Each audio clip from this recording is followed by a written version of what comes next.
चलिए, मैं आपका अपना टीचर गुलशेर गौड़। आज मैं आपके लिए प्राचीन भारतीय इतिहास में टॉपिक लेकर आया हूँ कुछ ऋग्वैदिक कालीन नदियां और उनके आधुनिक नाम। और एक तो टॉपिक ये है, दूसरा टॉपिक ये होगा हमारा प्राचीन काल के जो कुछ प्रमुख देवता थे वैदिक काल में, ऋग्वैदिक काल में, तो उनका संबंध किस क्षेत्र से था। एक क्वेश्चन यहां से जरूर बनता है एग्जाम में। एक क्वेश्चन नदियों से बनता है और एक देवता से बनता है। नदियों का क्या तो मैचिंग के अनुसार क्वेश्चन आता है या फिर डायरेक्ट क्वेश्चन आता है कि इस नदी का प्राचीन या आधुनिक नाम क्या है, या फिर देवता। तो ये दो टॉपिक आज की क्लास में हम कवर करने जा रहे हैं। आप इन्हें बहुत अच्छी तरीके से पढ़ें और बहुत ही अच्छी तरीके से आप इन्हें याद रखें। ठीक है, तो आइए देखते हैं क्या है। पहला टॉपिक है हमारा वैदिक कालीन प्रमुख नदियों के प्राचीन वे आधुनिक नाम। और दूसरा टॉपिक हम देखेंगे इसमें वैदिक कालीन देवता और उनका संबंध। ये दो टॉपिक हम आज क्लास में कवर करेंगे। ठीक है, तो आइए देखते हैं। देखिए, ऋग्वैदिक कालीन नदियों के प्राचीन नाम और नदियों के आधुनिक नाम। ठीक है, जैसे आपका है सुवस्तु। सुवस्तु नदी जो थी प्राचीन नाम था इसका। इसका जो आधुनिक नाम है वो है स्वात। सुवस्तु का आधुनिक नाम है स्वात। गोमती, गोमती का जो आधुनिक नाम है वो है आपका गोमल। ठीक है, या तो गोमल देगा, गोमल का आधुनिक नाम प्राचीन नाम क्या था, गोमती, या फिर गोमती का आधुनिक नाम क्या है, गोमल। तीसरी नदी है हमारी कुरुब। इसका जो आधुनिक नाम है वो है कुर्रम। ठीक है, कुरुब का आधुनिक जो नाम है वो है कुर्रम। फिर आपकी कुभा। कुभा का जो आधुनिक नाम है वो है काबुल। काबुल वर्तमान में याद रखना, वैसे भी अफगानिस्तान की राजधानी है। ठीक है, तो कुभा का आधुनिक नाम जो है काबुल है। फिर है वितस्ता। वितस्ता का जो आधुनिक नाम है वो है झेलम, या झेलम का प्राचीन नाम क्या था, वितस्ता। ठीक है, नेक्स्ट है अस्किनी। अस्किनी का जो आधुनिक नाम है वह है चिनाब या चेनाब। ठीक है, अस्किनी जो नदी थी प्राचीन काल की, उसका जो आधुनिक नाम है वह है चिनाब या चेनाब। इसके बाद सदानीरा। सदानीरा प्राचीन नाम है नदी का, और इसका जो आधुनिक नाम है वह है आपका गंडक। गंडक। ठीक है, शतुद्री। इसका जो आधुनिक नाम है वह है आपका सतलज या सतलुज। आप याद रखना, शतुद्री का आधुनिक जो नाम है वह है सतलज या सतलुज। एक ही आंसर है दोनों। ठीक है, नेक्स्ट है सदानीरा। सदानीरा का जो आधुनिक नाम है वह है गंडक। ठीक है, या गंडक का प्राचीन नाम क्या था, सदानीरा। क्लियर है, याद रखे पॉइंट। फिर है आपका विपासा। याद रखना, विपासा तो सुनी, विपासा। विपासा, विपासा का आधुनिक जो नाम है वो है व्यास। ठीक है, फिर है आपका दृशघटी। दृशघटी, इसका आधुनिक नाम है घग्गर। दृशघटी का आधुनिक नाम है घग्गर। तो ये थी हमारा नदियों का टॉपिक जो यहां से क्वेश्चन बनता है एग्जाम में। और इसके बाद दूसरा हमारा टॉपिक है वैदिक कालीन देवता और उनका संबंध। इसके बाद हमारा दूसरा टॉपिक है वैदिक कालीन देवता और उनका संबंध। तो आइए इसे भी देखते हैं क्या है। ऋग्वैदिक कालीन देवता, देवताओं का संबंध। लगभग जो हमारे लिए इंपोर्टेंट है वो 10 देवता है जो एग्जाम में बार बार रिपीटेशन होते रहते हैं।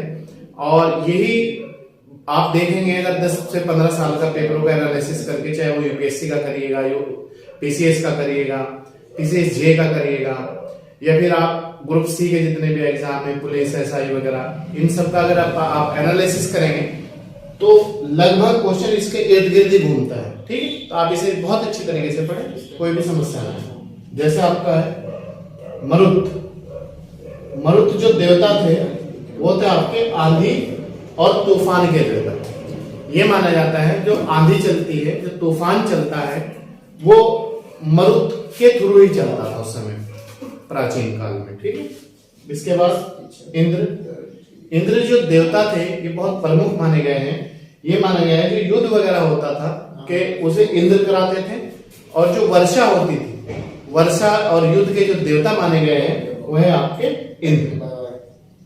ठीक है। इसके बाद है आपका अग्नि। मनुष्य और देवताओं के बीच अगर कोई मनमुटाव हो जाता था, कोई समस्या आ जाती थी, देवता रुष्ट हो जाते थे या मानव देवताओं से रुष्ट हो जाते थे, तो अग्नि देवता जो ये माना गया है ये कंप्रोमाइज कराने वाले देवता थे, मध्यस्थ की भूमिका निभाने वाले देवता थे मानव और देवताओं के बीच। क्लियर? ये लिखा भी हुआ है, मनुष्य एवं देवताओं के बीच मध्यस्थता कराने वाले अग्नि देवता। ठीक है। इसके बाद है आपके सोम। सोम जो देवता थे वो माने गए हैं कि आकाश के देवता थे। आकाश, सोम आकाश के देवता माने गए हैं। इसके बाद उषा, ये बहुत बार आती है एग्जाम में, ये देवी थी उषा देवी, प्रगति और उत्थान की देवी। ठीक। प्रगति और उत्थान की जो देवी थी या देवता था वो था उषा। ठीक है। इसके बाद उषण, ये भी बहुत आता है एग्जाम में, पशुओं के देवता थे। पशुओं को सुख दुख के करता, पशुओं का संरक्षक, पालन करता, पालनहार पशुओं के, तो इन्हीं पुषण देवता को कहा जाता है। ठीक है। इसके बाद थे हमारे विष्णु देवता। विष्णु जो थे ये कहा गया है विष्णु के बारे में कि ये पूरे विश्व के पालन करता थे और पूरे विश्व के संरक्षक, मतलब पूरे विश्व की जो मानव थे, पूरे विश्व की जो सभ्यता थी उसके संरक्षक और उसकी देख रेख करने वाले जो देवता थे वो थे आपके विष्णु देवता। क्लियर है? इसके बाद अश्विन। अश्विन जो देवता थे इनके बारे में ये कहा जाता है कि अगर कोई दुख आता था तो ये अश्विन देवता उसे दूर करते थे। दुख को, जो दुख आता था, विपत्ति आती थी, तो उसे दूर करने वाले जो देवता थे वो थे आपके अश्विन देवता। ठीक है। इसके बाद घोष। कहीं कहीं एग्जाम में घोष लिखा हुआ मिलेगा आपको और कहीं कहीं घो लिखा मिलेगा, तो आंसर दोनों एक ही रहने। आप बिल्कुल भी कंफ्यूज ना हो इस चीज के लिए, बिल्कुल भी टेंशन ना ले, तो आंसर वही है, आकाश के देवता। क्वेश्चन ये भी आता है सबसे प्राचीन जो देवता थे वो निम्न में कौन थे? तो सबसे प्राचीन देवता आपके घो या घोष ही थे। ठीक है। ये नीचे लिख भी दिया मैंने ब्रैकेट में, आपके याद रखना। ठीक। नेक्स्ट है वरुण देवता। वरुण जो देवता था ये अपने आप में एक मंत्रिमंडल था, ये अपने आप में कैबिनेट था। सबसे ज्यादा जो डिपार्टमेंट मिलते हैं वो वरुण देवता पे मिलते हैं, लगभग 6 डिपार्टमेंट। सबसे ज्यादा विभाग इसी के पास थे। जैसे आज के पास सरकार का जो जिस तरह प्रधानमंत्री है सबसे ज्यादा विभाग अपने पास रखता है, मुख्यमंत्री सबसे ज्यादा विभाग अपने पास रखता है, तो वही काम वरुण देवता का था। तो सबसे ज्यादा जो विभाग थे वो इनके पास थे। देखिए क्या क्या विभाग थे, आइए देखते हैं। समुद्र का देवता कौन? वरुण। समुद्र का देवता कौन? वरुण। विश्व का नियामक कौन? वरुण। सत्य का प्रतीक किसे माना गया है? वरुण देवता को। वरुण देवता जो था सत्य का प्रतीक माना गया। ठीक है। नेक्स्ट है दिन रात का कर्ता वरुण। दिन रात का कर्ता देवता कौन था? वरुण। पृथ्वी और सूर्य के निर्माता कौन थे? यह माना गया है जो पृथ्वी का निर्माण हुआ और सूर्य का निर्माण हुआ, उस दोनों का निर्माण वरुण देवता ने ही किया। नेक्स्ट है ऋतु परिवर्तन। ऋतु परिवर्तन का मतलब है सर्दी, गर्मी, बरसात, ये समय जो परिवर्तन होता है आपका, इसका जो परिवर्तन का डिपार्टमेंट था वो आपका वरुण देवता के पास था। ठीक है। तो ये वरुण देवता थे, इस पे सबसे ज्यादा विभाग थे।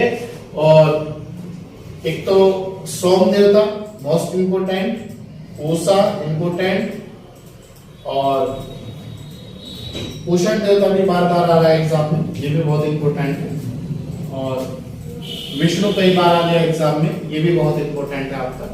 बाकी ये ज्यादा नहीं है, 10 देवता है जो हमें इंपोर्टेंट लगे थे और जो हमारे एग्जाम के इर्द गिर्द घूम रहे हैं वही मैंने आपको कराए हैं, बाकी फालतू बेटर कुछ भी नहीं कराया है, ताकि आप इसे बेहतर तरीके से पढ़ सके।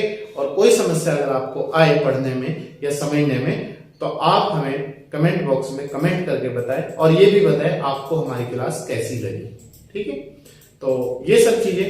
और बाकी अगर आप हमारे यूट्यूब चैनल पर नए हैं तो प्रतिदिन 3 क्लास पाने के लिए आप इसे सब्सक्राइब कर लीजिएगा, बेल आइकन को प्रेस कर लीजिएगा। और अगर आप पुराने हैं तो कंटिन्यूटी के साथ आप 3 क्लास प्रतिदिन प्राप्त करते रहे और कंटिन्यूटी के साथ जुड़े रहे, और लोगों को भी जोड़ने का प्रयास करें। शेयर और लाइक जरूर करें। ठीक है, चलिए मिलते हैं आपसे नेक्स्ट क्लास में। तब तक आप अच्छी तरीके से पढ़िएगा। मैं आपका अपना टीचर गुलशन।